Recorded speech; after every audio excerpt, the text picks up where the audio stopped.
Imagine a world where every nation's flag is a simple, solitary circle. Gone are the stars, stripes, crescents, and crosses, all replaced by a plain, unbroken loop. It began as an international initiative for peace. The world, fractured by conflicts over national symbols, decided simplicity was the ultimate path to unity. At first, the change was unsettling. Citizens from all walks of life felt an uncanny emptiness as their flags, once steeped in historical significance and pride, faded into singular, colour-coded circles.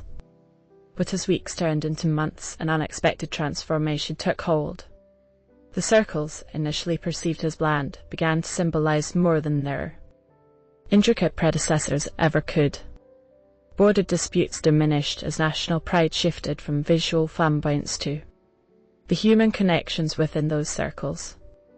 Global economies flourished without the burden of costly flag redesigns every time a country faced political upheaval. Cultural festivals embraced the circle, leading to a renaissance of art and expression that brought people together like never before. Surprisingly, people found new freedom in the circle. Without the constraints of age-old symbols, creative expressions flourished. Music, dance, and even digital art took on new dimensions. The circle, once the epitome of simplicity, became a canvas for the world's imagination, a blank slate teeming with possibility. But with time, an ironic twist emerged. As the circle grew beloved, it became fiercely guarded. Nations began arguing over the shades of their circles, the thickness of their lines, and the precise mathematical symmetry. What started as a unifying gesture soon spiraled into a new wave of competitions over who had the perfect circle, reigniting the very disputes it sought to quell.